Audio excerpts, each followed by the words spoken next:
afternoon, everyone. Welcome. And thank you all for joining us for this conversation. And thank you, Barry, for being altogether my delight. An interlocutor. I am so excited about this conversation, not only because this is Barry Gaither, but also because I am not an art historian. So let me just be transparent here, just so that you know, and you don't expect me to say anything important about art. I'm just like a regular historian. So I'm sort of here to. My interest has been to really think about the context, the sort of political, the historical, the social, the cultural context in which Wilson was producing. And so I was very excited to sort of think about, hear Barry talk about the art, like artistically. He's gonna say better things than what I'm saying right now.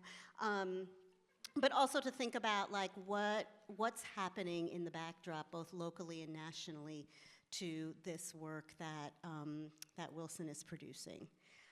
So I think, you know, one of the things that we talked about when we were having our conversation was the importance of John Wilson in a sort of context of artists. But I think first I wanted to ask you, how did you become familiar with John Wilson's work? I mean, you are, you know, a pillar in the Boston Black Arts community, a leader. I mean, as you heard in his introduction, a builder in the Black Arts community here in Boston, and you know, a founder and curator, National Center Museum and the National Center of Afro-American Artists. But I wanted to ask you to talk a little bit about how you become familiar with Wilson and Wilson's work. I'm very pleased to say I met John when I was still an undergraduate. Not in flesh, but in his work. I went to Morehouse College in Atlanta as an undergraduate, and Atlanta University, the graduate school that was associated, sponsored an annual from around 1942 forward. And it was, at the time, the only annual exhibition of African American artists in the country. And a number of artists from Boston submitted. John Wilson, Alan Cright, James Reuben Reed, Lois Mailou Jones, all submitted work for the annual. The university had the practice of purchasing the works that won prizes. And they became what was known for a very long time as the Negro Collection of Atlanta University. And they had a gallery that was much too small in the bottom of Trevor Arnett, which was the main library for the Atlanta University Center. And in order to iron this problem out, they hung the works in buildings throughout, but especially in the reading room and other such areas of the library. So very early on, when I went to study, I studied under the watchful eye of works by John Wilson of Boston, Calvin Burnett of Boston, Lois Mailou Jones of Boston, and Lois Mailou Jones, who always remained a Bostonian, although she was from the mid-30s actually a professor at Howard University in DC. So I knew John's work. Then at a later point, I was an intern and I worked on Atlanta University's collection. And during that time, I got to know more about John.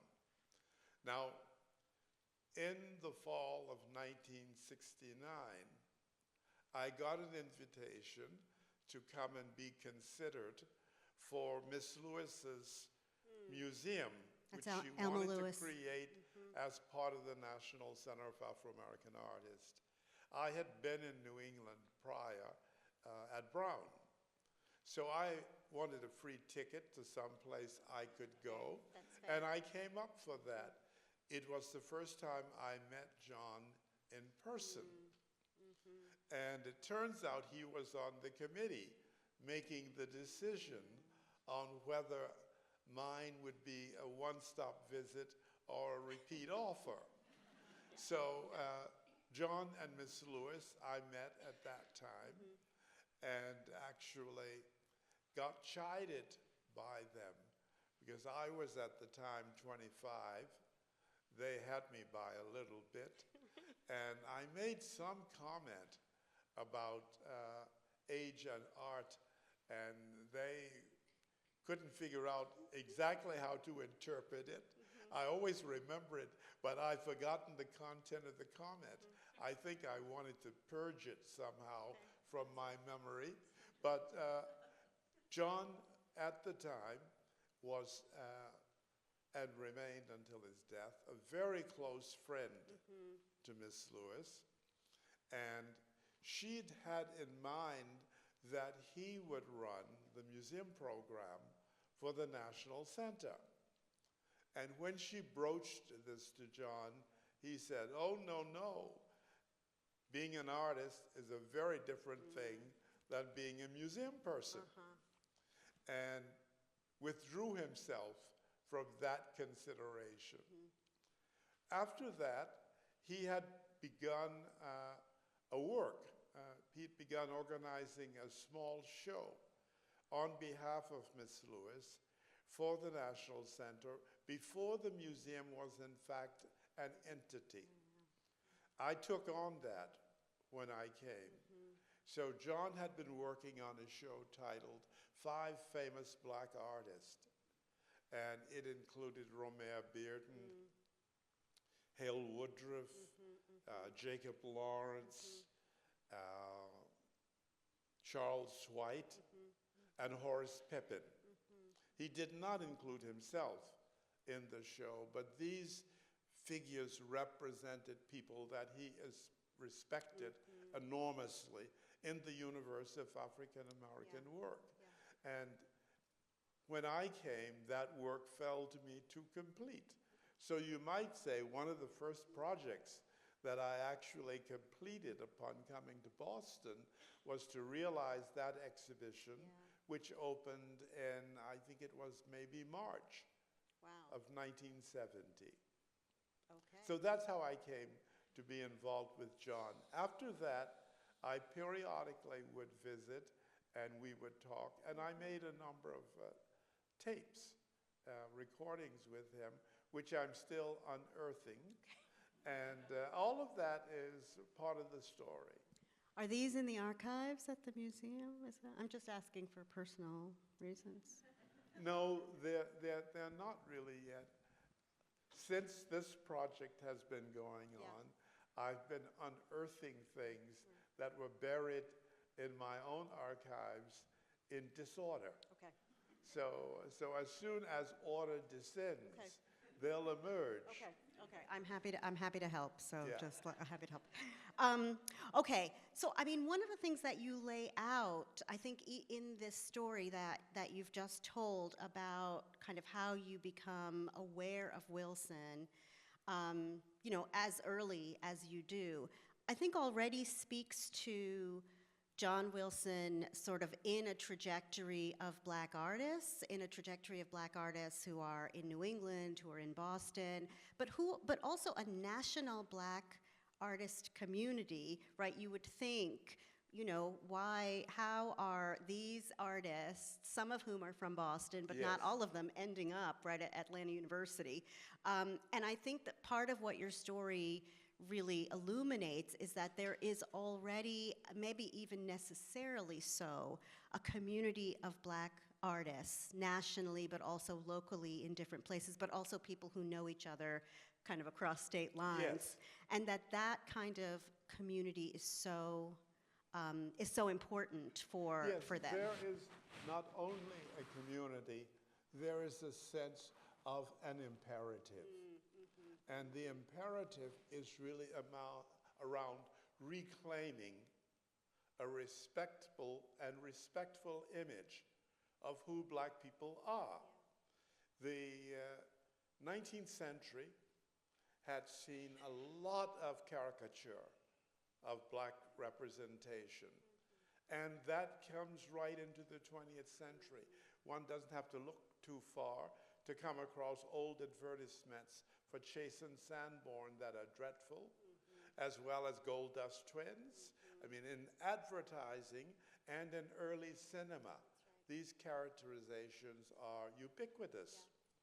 Well, part of what artists had to do was to change that image and to convert it to something that corresponded more nearly to the humanity that black people have, along with the rest of the human family. So if you're looking at the images now and you see that face with the afro, it is a good marker. That's a work of 1925. It was a frontispiece for a text called The New Negro, and that text was a declaration of a sophisticated, emerging, new characterization of who black people were, should be, and were in the act of becoming, that was empowered by the Great Migration and by increased opportunity as populations expanded from the South to other areas which, though not perfect, had greater freedom and opportunity than much of the South. So what you see in that image is the opposition to the kind of Stephen Fletcher image that you might have seen at the movies. This is not the country bumpkin. It's not the rural rascal. Instead, it's a face with intelligence and sophistication, and beyond that, with a certain cockiness. Yes, I'm one of the things I tell my students when we get to looking at the New Negro movement, which is what activists and scholars called it at the time. Yes. I mean, we think about it historically as the Harlem Renaissance, but it was not just Harlem. And most writers and activists and artists were thinking about it and calling it the New Negro movement. But one of the things I tell my students, and we actually look at a couple of photographs from a religious book about black education in 1922 that kind of juxtaposes the old Negro, quote unquote, which I think is represented in that Sambo image. Yes. That I tried to kind of hide away back behind the New Negro. And the New Negro is exactly the distinctions you're talking about, that the New Negro is dignified, right? It feels a kind of self-dignity. Yes. And so the cockiness that you're talking about, there's confidence, there's a sense of entitlement to access to all of the things. Urbane, absolutely sophisticated. These are good descriptions Yeah. of what's emerging. Yeah, and you know, the truth is that in the post-emancipation period, opportunities have opened up not just for education but also economic, and so people have a little bit of leisure money and they're, you know, dressing up and they're, you know, enjoying themselves. They're wrestling with how you declare your humanity. The fundamental thing for declaring humanity is to develop empathy. And to have empathy, you have to have an image with which other people can identify, how it fits in their human experience. Because there are some things we really have in common as a human family. We all weep at loss. We all have joy at success. You know, these are things we suffer pain on injury. So if you can create these universal bridges and express them, especially through the figure, because we all have faces and some sense of what we look like and what the communities to which we belong look like, then you can begin to bridge a level of understanding. And that becomes an important project of the first 3 quarters of the 20th century. And then the battle moves to a next place. And the next place is how to understand the characterizations. And the current issue in 2 images bring some clarity to that. You see towards the bottom of that image, Cambridge Sunday Morning, a work by Alan Roy Cright. And this is an area nearby to present Main Street and Mass Avenue, a little past MIT. What's interesting about this piece is it's very ordinary, and it screams, my humanity is not in exoticism. It is, in fact, in the everyday that I get up, I have an agenda, I go about it, I'm beholding to none but myself for my self-realization, as is true of this group of worshipers going about their business. So we see them like spectators, acting out a drama which we also can know in our own experience. Compare that to Motley's Carnival, which is close by, and there you see a different response. Motley, interesting character from Louisiana, comes to Chicago, becomes really important in this period of time. And some of his works are very much about the project of elevating the ordinary and making it special. That's true of, for example, a work of 1925 by him titled Mending Socks. But on the other side of it, there is this tendency towards an exoticism that is sort of what in the era was called the jazz Negro. And that's what you see in the second image. So even within the community itself, there's contestation over the image. And I always say that's good health, because if people are alive, one of the things that says it is they have differences. So that all sets the stage for the arena into which John Wilson enters. John is not in the first generation of artists rehabilitating the representation of black figures. Certainly in that first generation, you would include Henry Tanner. Everyone knows his banjo lesson, excellent example of that. And there are a small number of people who follow in that wake, including Warwick Fuller, whose emancipation is a short distance from here on Columbus Avenue. So they represent responses in that direction of a well-molded, realistic figure with whom you can easily identify and appreciate and see yourself, even if you're not in this racial category.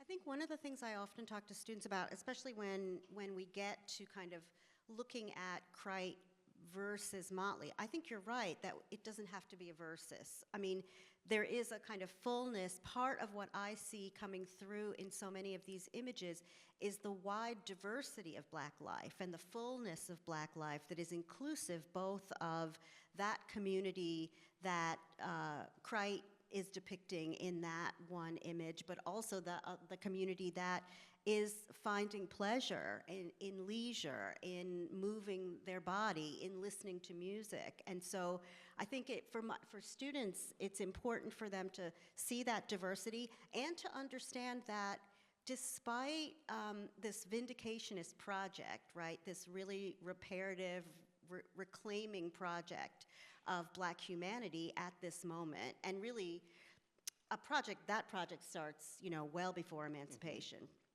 So, but even within that project, there is a diversity of expression, of experience, of strategies, and I think so for my students, it's really important to understand that diversity exists and that all of it, we need all of it. We need all of it. All of it. Of strategy, that's important to say. But let's say if you take the two works that we were just looking at, Alan Cright, in his unpublished autobiography, comments not by name, but very directly. So if you Yeah. know the material, you would know it, Yes, he's on talking about Motley. Yes, yes, yes. And he comments on him because from the vantage point of his New England experience, and from his great emphasis on respectability as an important value, he saw himself as making the case for this representation that in its ordinariness is superior. On the other side, with the new era, you might say Motley is in tune with the moment. It is what we like to call the jazz era. It is a moment of pushing the door open. It is the same time as Josephine Baker. So it's an exoticism that we would know in our own moment. Because if we translated that to today, very much of the space occupied, let's say, by gender-based movements would be similar to the space that was radical space in the 20s. And the dialogue that happens between the conservative community and the radical community is the dialogue that has to bridge change. It's never entirely comfortable, but it always yields something new, bigger and more expansive. And after all, there's no point to really being around if every day doesn't make you a bigger person. Agreed, agreed. We can all agree. We can all agree to that, yes. Okay. Okay. Let me say one quick thing about this metamorphic. Oh, yes, yes, please. Yes, yes. Before we depart Yes. from it. You know, when this work was done, it caused a lot of controversy because nudity was something to be avoided as indecorous. Yes. Speaking of respectability. Yes. So she takes the bold position of dressing the freedman and the freedwoman in minimal loincloth. And she did so because she wanted to say they would go forward in the world by the strength of their character, by their interior strengths. And she did this piece at the behest of Du Bois, who asked her to do it. Du Bois was himself not ever comfortable with the piece because he was a little generation older, or half generation older, and he was discomforted by this very thing that I'm pointing out. What it tells you a little bit is that when you study movements in time, they're never simple. If you get an explanation that's too pat, you can be sure it's not only lacking nuance, it's probably also lacking truth. Because the truth is, we all exist in an environment that's inherently contradictory. Each day we make decisions that we think are clear until we step back halfway and look at them, and then we see how complicated they are. So to grow is to embrace complication. I sometimes say to people when they're talking about wanting to have things peaceful and quiet, I say there is in our folk stories a place where there's peace and quiet. It's called heaven. But the ticket to get there is you have to die.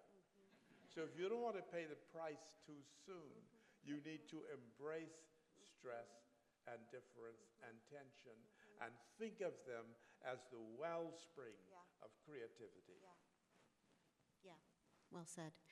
I think, part of the way I think about it, again, not as an art historian, just to be clear, but part of the way I think about it when I think about these artists as part of this movement, and in all social movements, art is such an important part of it, the diversity of the art produced at any time as part of a social movement, and this movement, this sort of struggle for racial justice at this particular time, it's true that for all of these artists, they are thinking about their identities and also about racial injustice. But they also need room, to your point, Yes. to express themselves in the way that they want to. And I'm thinking about Du Bois, who definitely was trying to control a lot of expression in all media, whether it was visual or textual. But yeah, so I think that's such an important point, and that I think we miss that diversity and we miss the understanding, the nuanced understanding of what's really happening and what are those conversations that artists are having, whether actually speaking those conversations or just the conversations that they're having by what they're producing. An interesting thing, we'd be derelict if we didn't mention the kind of godfather of the New Negro movement, Alain Leroy Locke. Locke was the same generation as Du Bois, and as scholarly as Du Bois. Locke wanted the emerging artist to do three things. He wanted them to reclaim a relationship to the African. So he wrote about reclaiming your legacy. He wanted them to express this new urbanity that he saw as leading us to a new place. And he wanted blacks to participate in what he liked to call in his writings the cultural democracy. He believed that in a society there were various cultures, and we were one, and that they could co-participate in the democratic environment of the whole thing, and he very much sought to do that. But an implication of that for him was that there was some essential substance that characterized these different communities. And that becomes what is often discussed under the heading essentialism in talking about these cultural movements over the 20th century. Some impulse in that direction still remains with us, and it is an ingredient of how we embrace the vitality of changing cultural moments, including how African Americans over the last 150 years have dealt with those things. Yeah, Locke is part of sort of a whole cadre of scholars at Howard University at that moment who are debating this biological essentialism, cultural essentialism, cultural pluralism, right? That's a whole conversation that's happening amongst the sort of intellectual elite at that. Du Bois is part of that conversation. So yeah, so thinking about how visual artists are kind of in that conversation in terms of what they're producing, but even kind of what they're producing over their lifetime. Okay, so speaking of— One of the real pluses of visual arts in all of this is very often the work of visual artists is able to address a wide body of people at one time. And this is sometimes more powerful than the word, which can get reduced to what kind of literacy there is. Thinking about images that are representational and that are confirming, you think of someone like Augustus Savage, whose Lift Every Voice and Sing was created for the 1939 World's Fair. This is a 13-foot piece that showed a harp, and the strings of the harp are singing choristers performing Lift Every Voice and Sing, which was widely known as the Negro National Anthem in that moment. Right, James Weldon Johnson. Each of them has a face that could be your aunt or your cousin or your neighbor next door. And with that single piece, she pulled together many responses, some of which you didn't have to verbalize. And that is the same thing that happens in the presence of eternal presence, the monumental head, which you saw a while ago. It pulls together many people at once, and you don't have to say anything about what you feel. You can simply absorb the impact of it and take it as a universal confirmation. I think scale is something that is so important for us to, and I want to come back to thinking about scale as we get, to sort of the end of our conversation. But I wanted to go back to John's sort of origin story, legacies, techniques, strategies, and sort of talk about the sort of politics of those things and who he is in community with when he's producing. So I was thinking a lot about, because again, I'm not an art historian, but I was thinking a lot about the summers that he spent at Camp Wochica, which actually a colleague of mine is writing an article right now about her father, who was a folk singer, who was at Camp Wochica actually before John Wilson or Elizabeth Catlett or Paul Robeson or any of the, Pearl Primus or any of those folks are at the camp. And Camp Wochica, actually, I don't know, do folks know Camp Wochica? Is this familiar to anybody? Yes, you do know. I mean, I had never heard about it until really before my colleague started telling me about her dad. But it was a communist, leftist, sort of a summer camp for workers' children that was in New Jersey.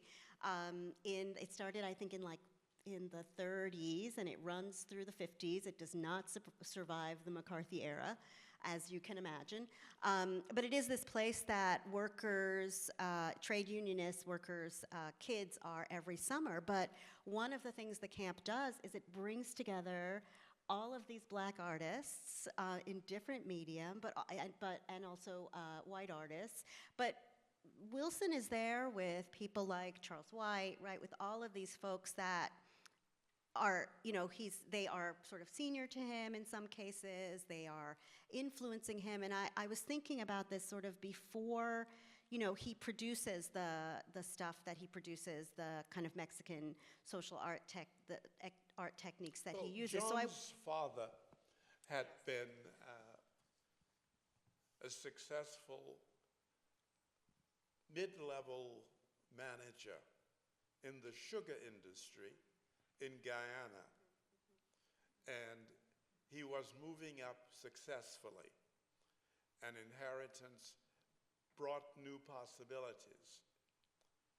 He moves to Jamaica, his father, and after a short stay there, decides to come to the United States with the expectation that he would find appropriate employment and everything would be lifted. That is the dream that brings people here all the time. But the Boston that he came to didn't have space for that to happen.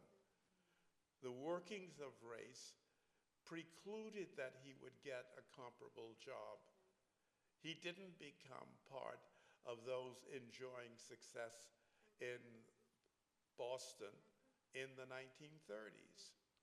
This was very bitter for his father and experienced and understood as bitterness by John in his growing up.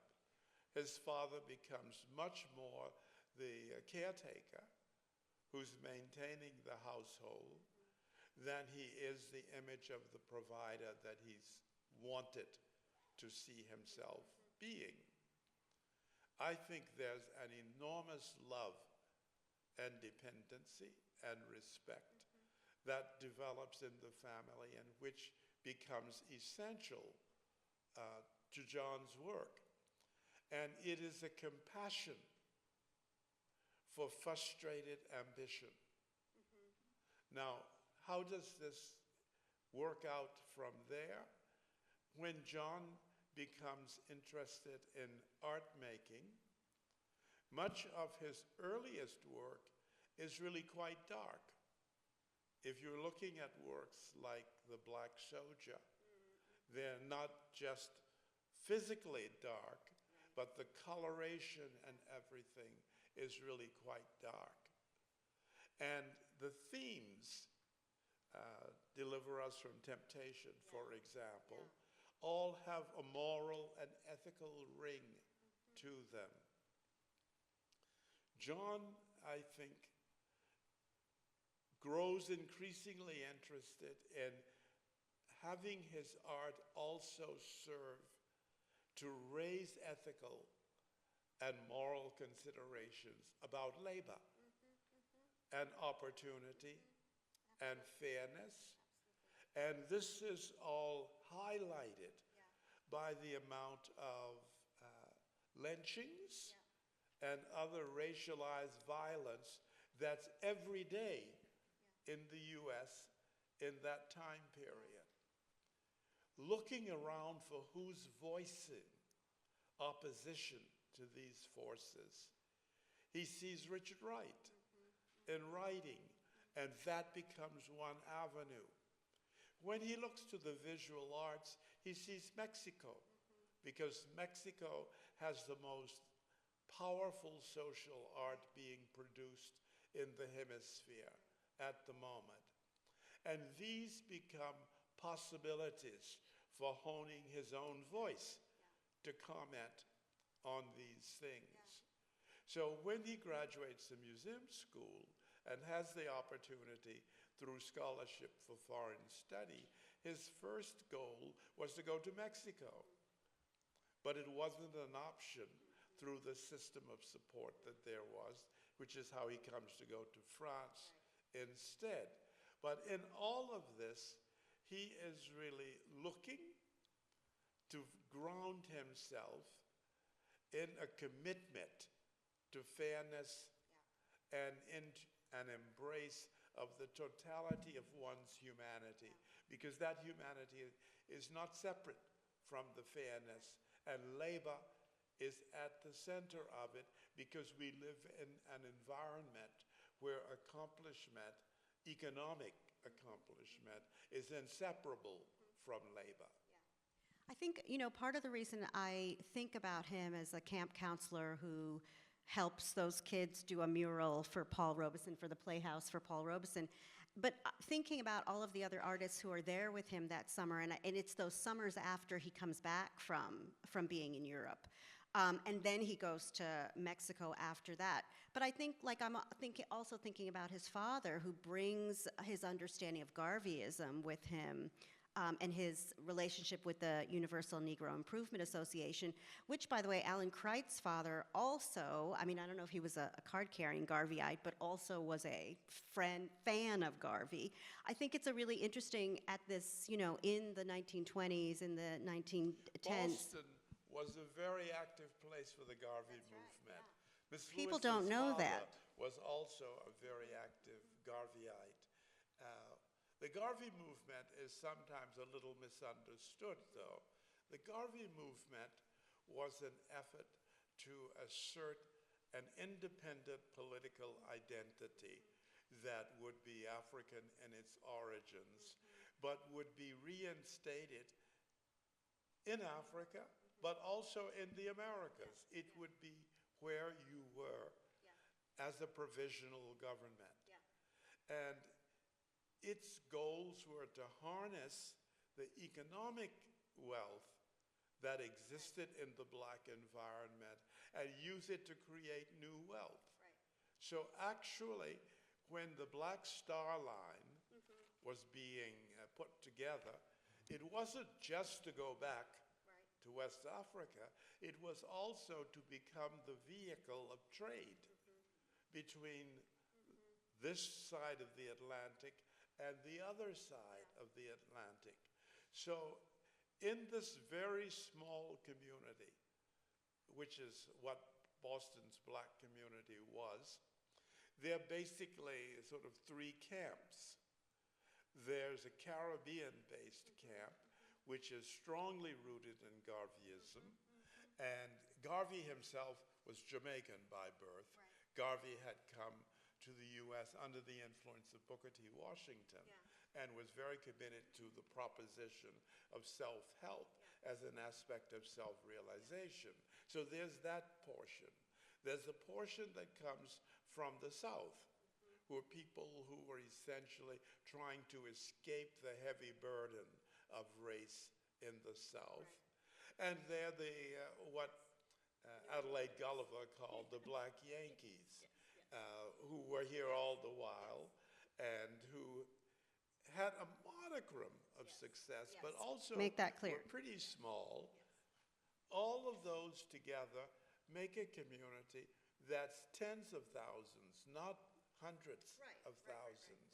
And in that community, Alan Cright, John, they're all seen as sort of model possibilities for young people, but they're also all struggling to see which direction takes us up from this. And all of that is further motivated by what was an exceedingly strong impulse in black communities.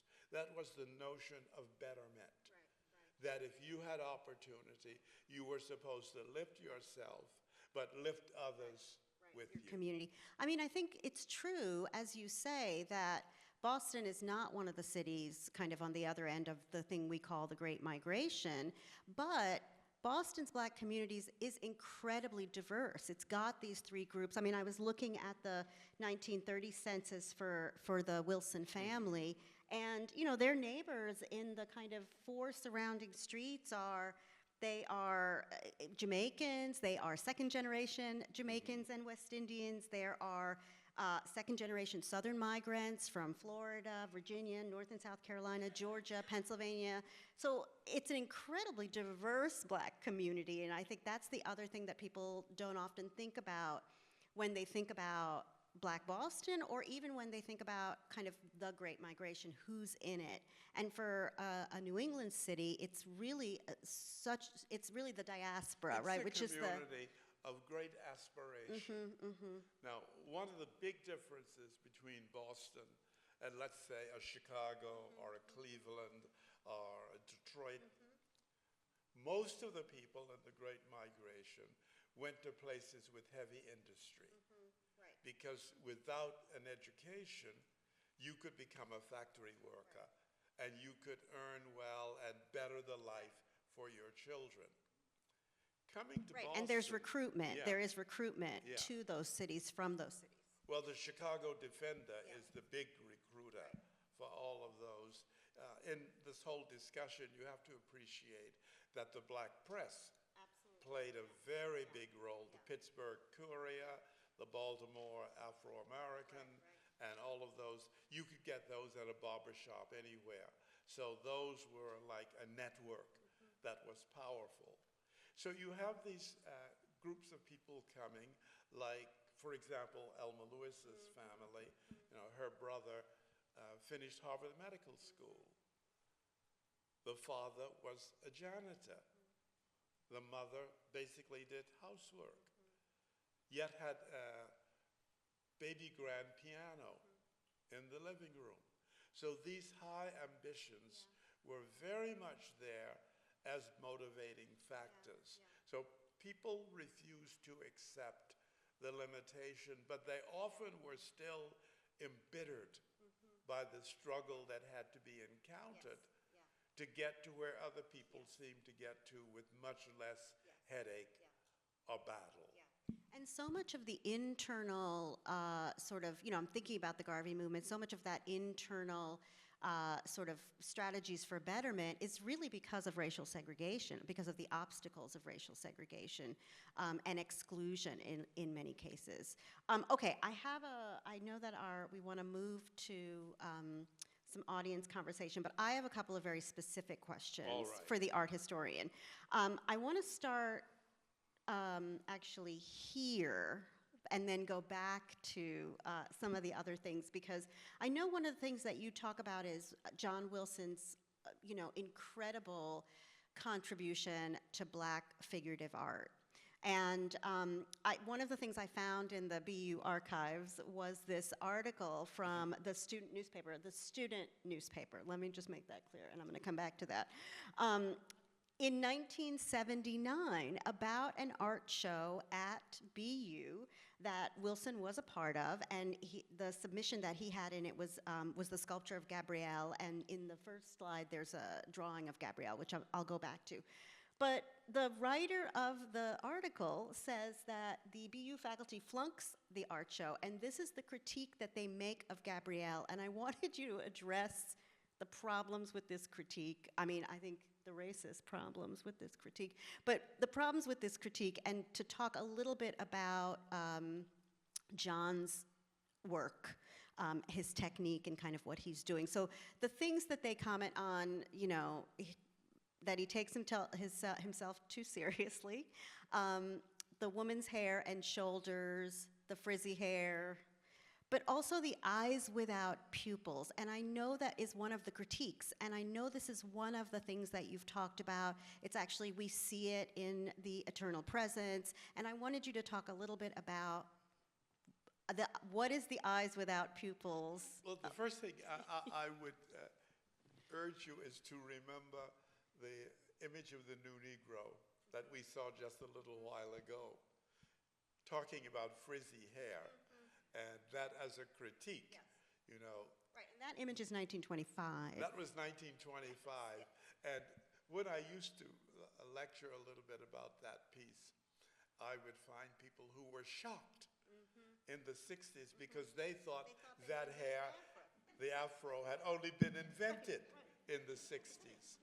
So here is this kind of self-assertion that is represented in that head. Also in that face, the figure looks right out at you.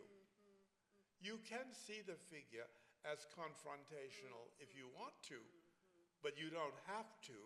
You can also see the figure as merely standing its place and requiring that you deal with it on this straight level and not in some kind of diminution of it. You could make very similar observations of Gabrielle. She comes forward with a great deal of force. Her hair actually propels her image forward. There is in her face the same kind of strength and gravity of a pharaonic figure. In fact, I think it's hard to look at it and see her shoulders and this movement forward without seeing it as somehow pharaonic. In the tradition of Ife art of roughly 1000 AD, it's common that the pupil is not shown in the eyes. And what it does is it allows the figure to take on a monumental presence that is external and internal without having to name it. So you don't end up saying, this is anger. You end up with something more iconic. You end up with a wonder. What does this mean? What comes from within this that gives it that sense of propulsion and thrust, which I think she has. There's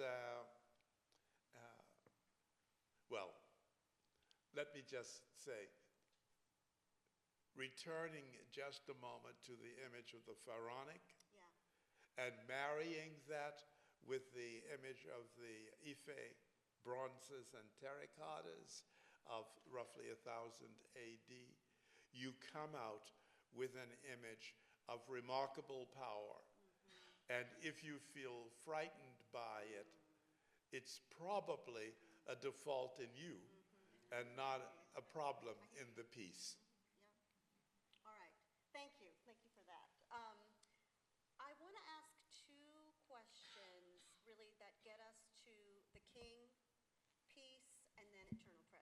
Okay. As we kind of move to you all getting an opportunity to talk with Barry.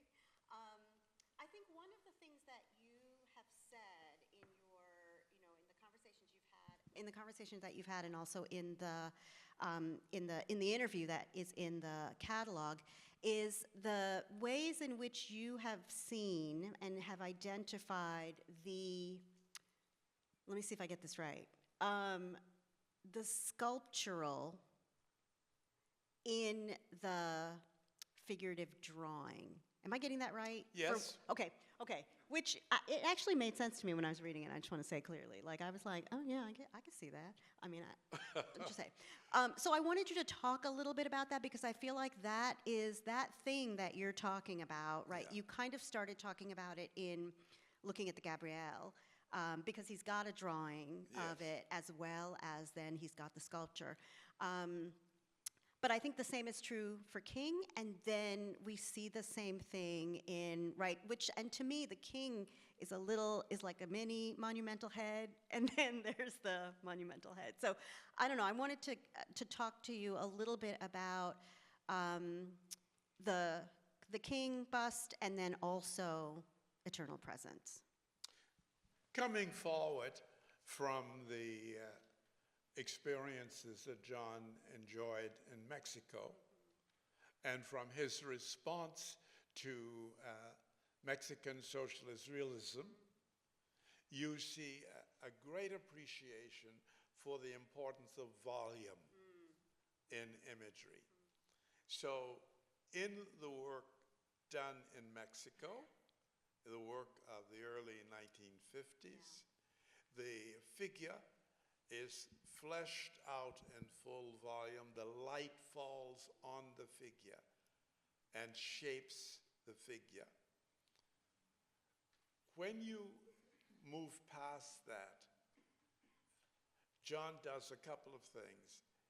On one side, he converts the impression of volume into the actuality of volume, and what was visual, two-dimensional before becomes three-dimensional.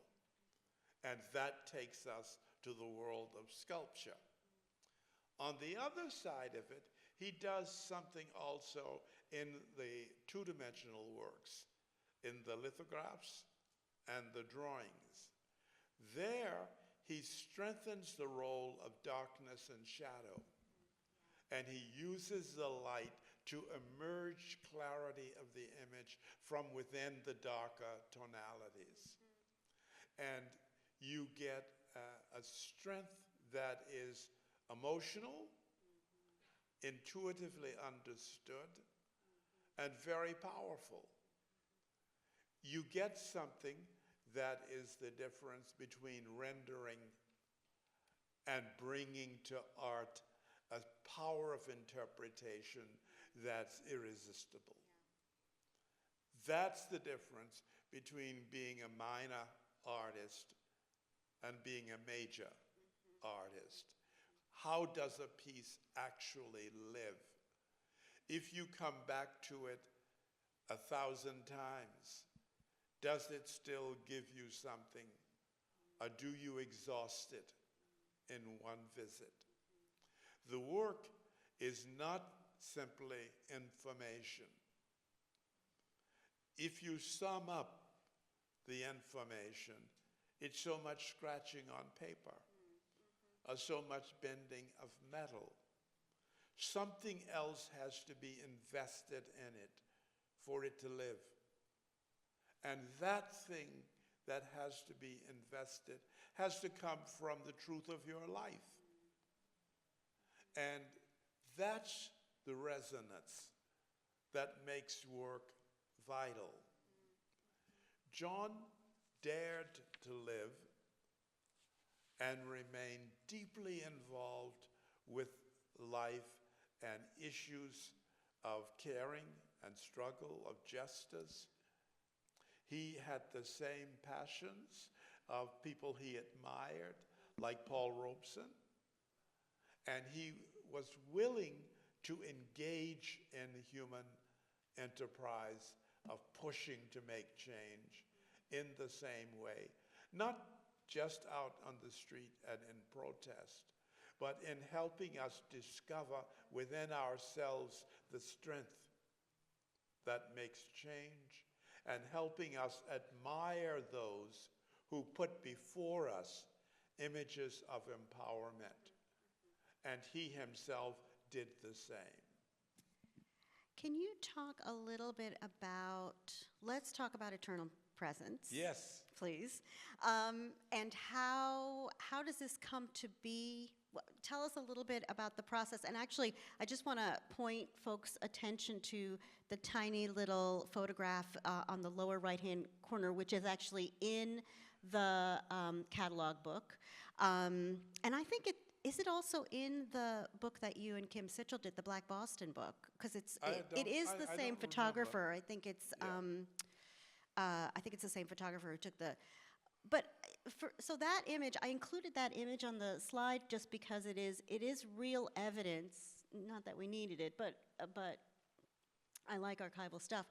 It is real evidence of that community of artists that in Boston, of Black artists in Boston, and the eternal presence really becomes this community place to gather, to be with the sort of, I mean, I think one of the things that you were just saying is that it's beyond rendering because it is also, it has a spiritual piece, it's a very kind of, it's a cosmology Every of deeply human event that it witnesses empowers it. It's like when you go to visit a great cathedral and you walk in and the light breaks through the glass and showers everything and you have a deep feeling of a spirituality. Yeah. It's not enough to say, oh, the place had red and yellow and blue and they all were coming in and falling, because that doesn't get to what it was. What it was something in your spirit that responded to the evocation of this. This work has been in several weddings where it stood in for family who couldn't come. It's been in a couple of family reunions. And shortly after we installed it, a gentleman whom I never knew, I mean, I only actually caught the tail end of this, and I don't have, I know it happened because I saw it, but I don't have the documentation because it was unexpected. But a man came and under the influence of Alex Haley's roots, gave the name to his newborn boy child by lifting him to the moon in the presence of eternal presence. And that's the kind of hallowing that happens when a work begins to take on more than just being physical material and becomes embedded in a different sort of caring. That's what we all hoped for the piece. Now this piece, as early as the early 1970s, John and I were talking about his desire to create a monumental sculpture for the community of his birth, to create a sculpture that would allow people to see, people who are his community, to see themselves in ways that they never had. The genesis of the idea goes back that far. The first conversations about it was as something that might happen in Franklin Park. I knew that wasn't going to happen, and it didn't. So when we acquired the property at 300 Walnut Avenue, we picked up the conversation again, because now it became possible to do it, because we controlled a piece of land on which it could happen. Now, this is a lesson about controlling a little piece of land. If you really want to say, I'm permanent and I'm going to be here, do something like this, you know. It isn't going to leave overnight and go anywhere, and it obligates you to stay and care for it. So this piece comes out of that very early desire that he had, but it is moved along by some other influences. When John was in Mexico, it was a high point of recovery of the Olmec heads. And these heads are often discussed as perhaps having themselves some evidence of exchange between the Americas and Africa. John was deeply influenced by these heads, about which we don't know a lot. We don't know exactly what their purpose was. We don't know a lot about the Olmec civilization. It was early and left behind these markers. So there we have these works as anchors. Also, John had been influenced a little bit also by the contemplating Buddhas, because when he'd been a student at the museum school, he was still looking in the museum to see what there was black. And at the time, there were, of course, only the Egyptian objects, which were regarded as Near Eastern and dissociated from Africa. So he was, in a certain sense, patching over all of this. So John also shared with me that he had the memory of those, and they were also something in his head. Well, can you talk a little bit about the care? So, I mean, it's one of the things that's clear in what John has made, but the head requires care. Yes, John said to me that he wanted the piece to remain dark as you see it, because the piece is intended to evoke the universal. And if you're Homo sapien, no matter what your racial group or your national group is, you descend from the ancient borders of present-day Kenya and Ethiopia. So the physiognomy that he chose for the piece is a black physiognomy. And when the decision was made about the patina, the decision was made that the patina would be dark. And he said that he wanted it to remain that way. Bronze out of doors typically turns greenish from a bronze oxide. So we wanted to make sure that didn't happen. After a little while, we came upon a wonderful idea, which now has been more than a decade, our practice. We do an event every year on the Saturday after the 4th of July called Putting Your Touch on Greatness. We invite anyone, but especially the neighbors, to come and help us wash this piece and polish it with black wax. So the youngster that you see there is part of the team stretching to polish and to wash the head and get it prepared for waxing. And the boys that you see resting against it are enjoying the effect of that care. This is what I say to try and promote this as an idea. I say, think of this piece like your great-great-great-grandfather. You would want him to be taken care of and looked after. And this is your opportunity to participate in that. It's your opportunity to say, 50 years hence, to your own great-great-grands, this is something I helped sustain for you.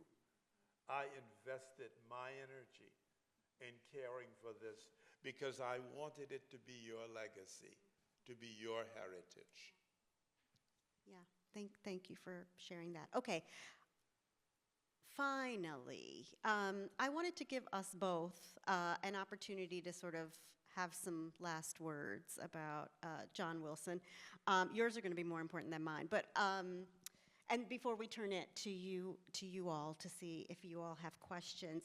And I guess I was just thinking of, like, you know, what would be, you know, what am I left with, you know, as a person who is not an artist, who's not an art historian, who, you know, I'm not always, when I'm appreciating art, I'm not always sure, like, what I'm appreciating. And so I think I like the idea of the of acknowledging and being able to articulate a feeling that I'm left with. So I think, you know, I was thinking about, okay, what are the final things that I would say? And I think that the work that I did in the research that I did on Alan Cricht, but also the little bit of archival work on John Wilson and the work on the Table of Voices, and I think it's just so clear to me as someone who teaches history to understand the importance of art and art making and image making and creatives in movements for social justice generally, and especially, you know, the artists that we've been talking about today, thinking about the ways in which their work really created these counter narratives, right? These oppositions to pervasive racist caricatures and stereotypes, you know, maybe that held stronger sway in the 19th century and early 20th century, but certainly still exist. And, you know, just a general appreciation for the sort of masterful artistic techniques that they used that I think lay a roadmap for, I think, not just Black artists who come after them, but really for all of us as lookers. So Barry, final words before we turn it over to the audience? I think the significance of artwork is inseparable from the socio-political context in which it exists.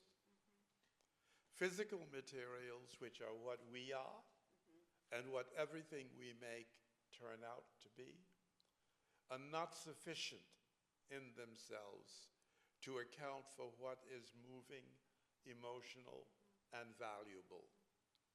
Just as you wouldn't think of your sweetheart as just flesh, though he or she is in fact just flesh, you have a relationship. You have an engagement.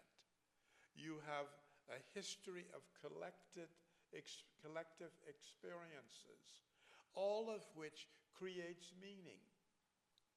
And you can't think of the thing without the meaning. Whatever we create takes on some kind of symbolic nature because it expresses some aspect of our experience in time and place.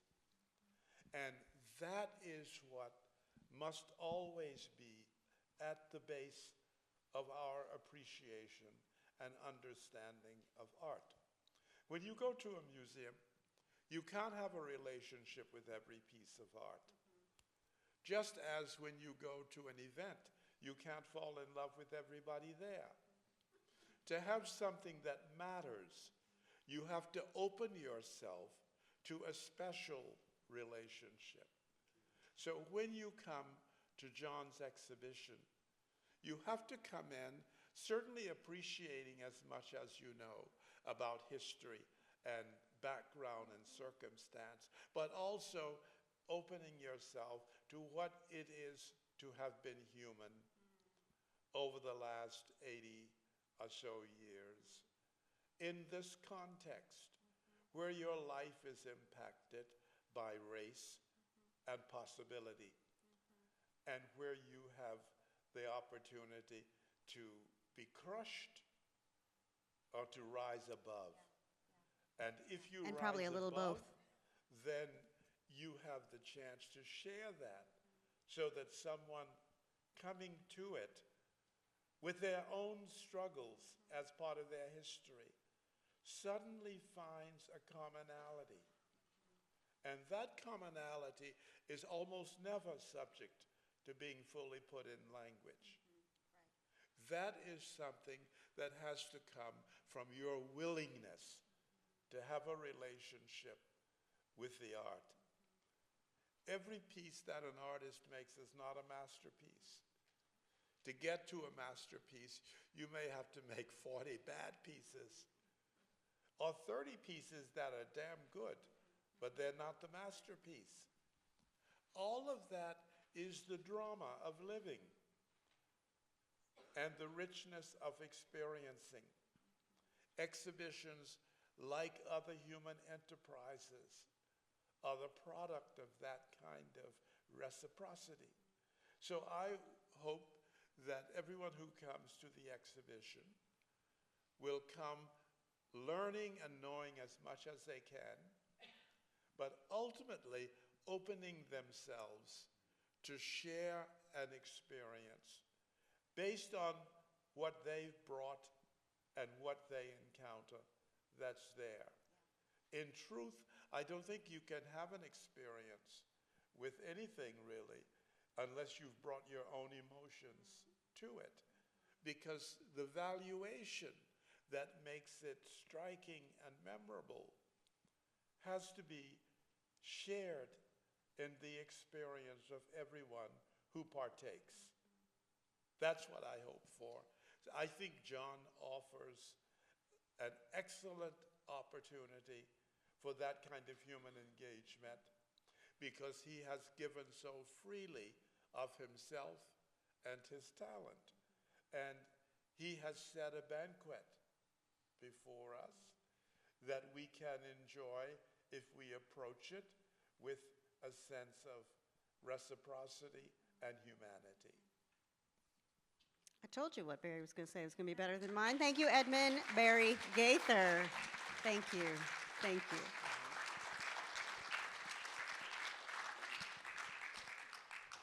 All right, folks. Well, now it's your turn. And there are folks coming down the stairs with microphones who are ready for your voices.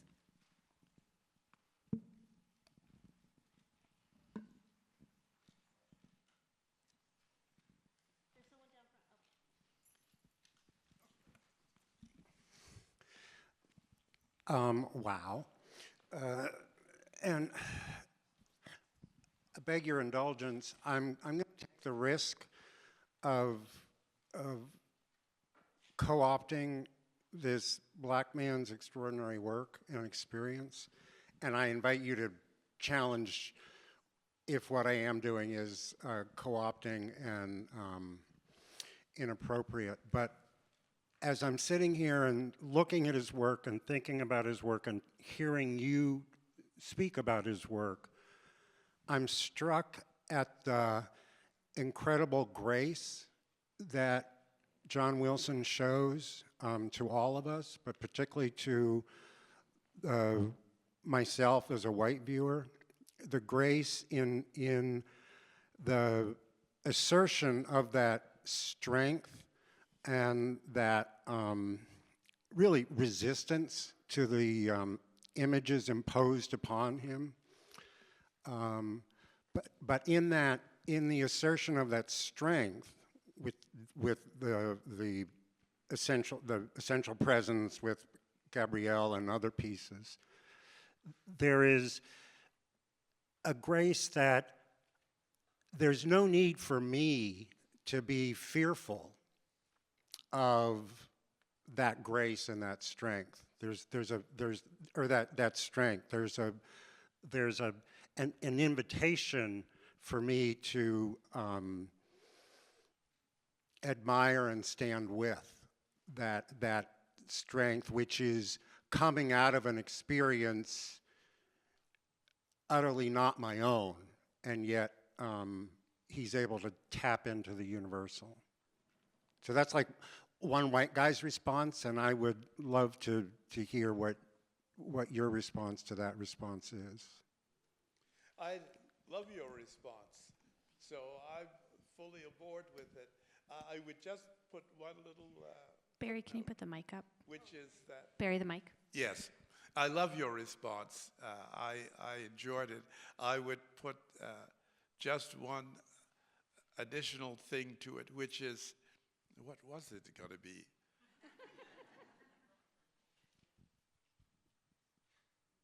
I'll have to come back to it because it was something that you said which, oh yes, I know what it was.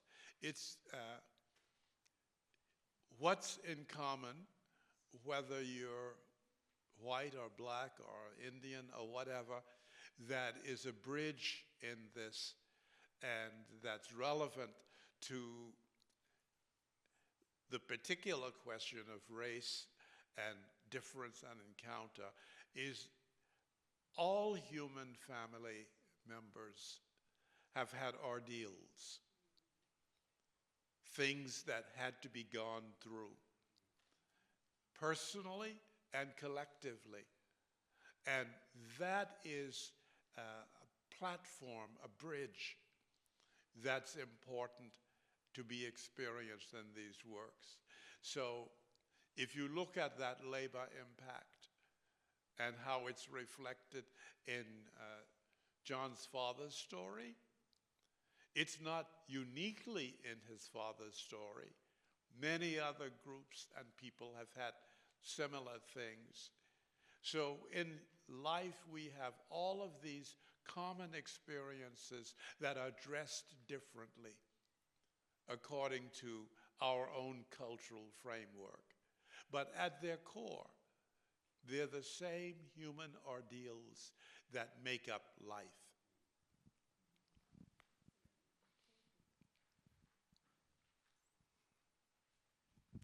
In one of the slides, there was a comment about the Martin Luther King sculpture, which lost its nuance, I think it said, in having been moved from one location to another.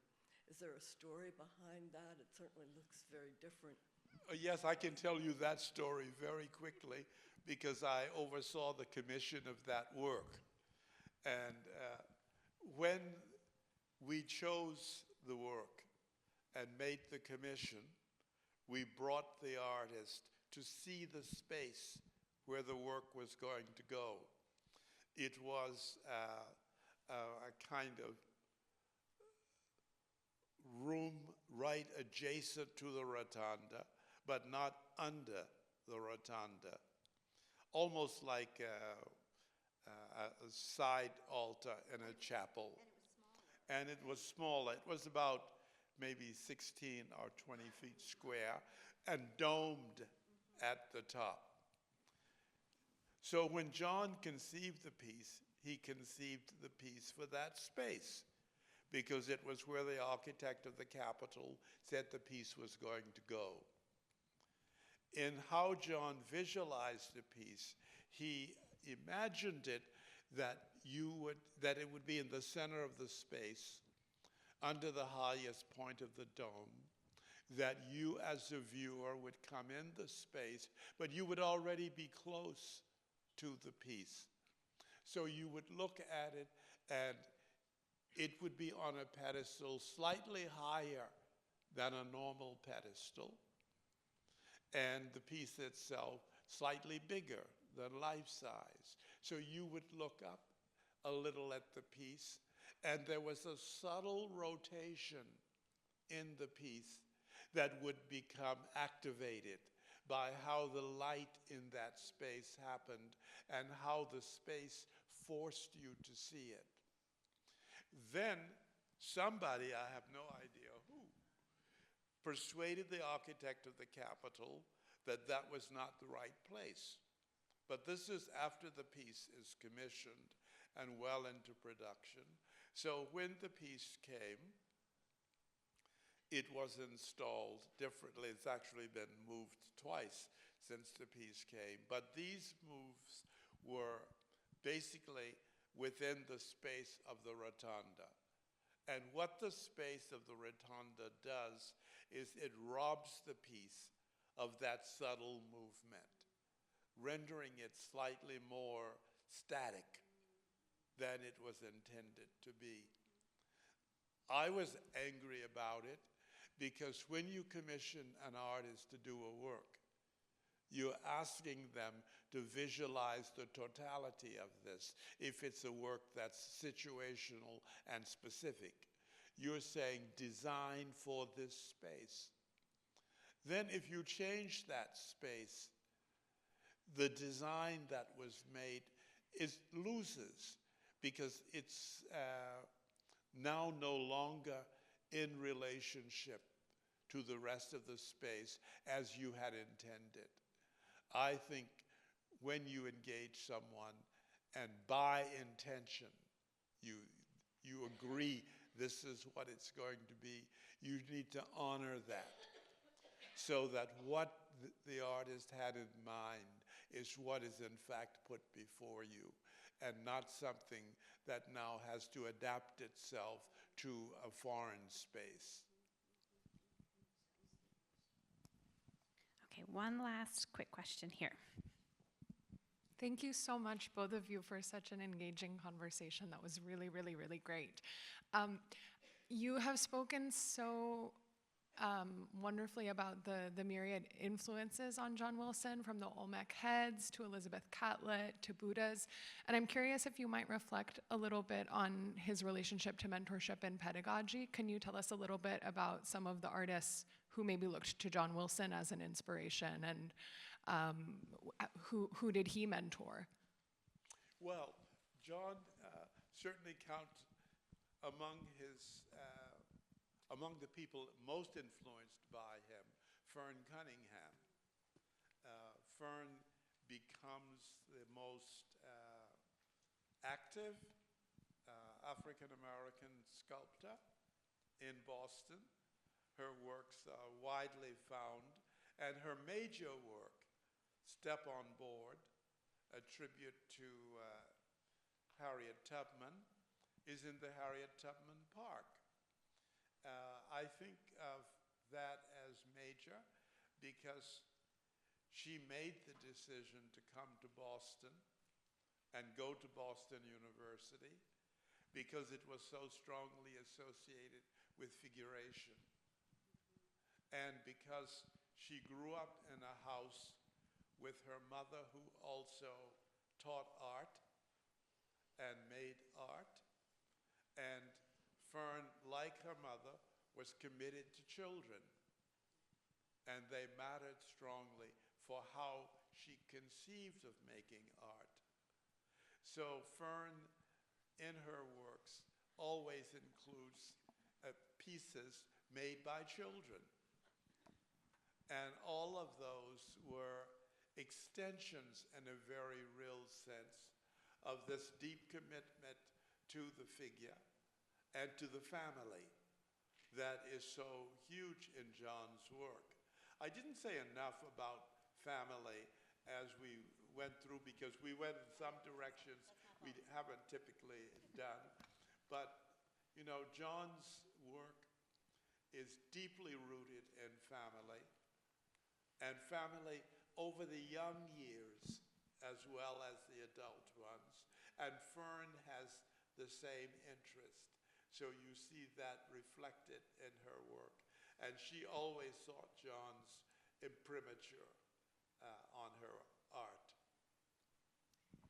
I would add too that, you know, in doing a little bit of research for today at BU, they're actually putting together an exhibit that's going to be at the Stone Gallery on Com Ave in the College of Fine Arts building, that includes some work from John that's in the BU archives, but also includes a lot of student work, John's students, former students, and current students who are influenced by him. And one of the things that I listened to was an interview that was done by somebody whose name I don't remember, but in the 90s, where John's talking about himself as a teacher and saying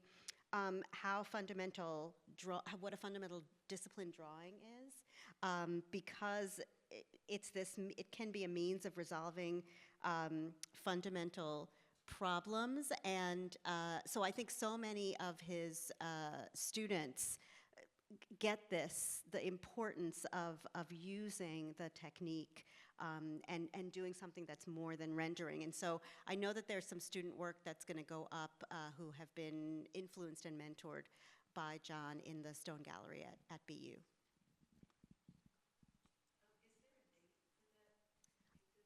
I don't think it's open yet. I think they're still planning it, but yes, it's still in the planning stage, but I think it will be opening before the end of the semester.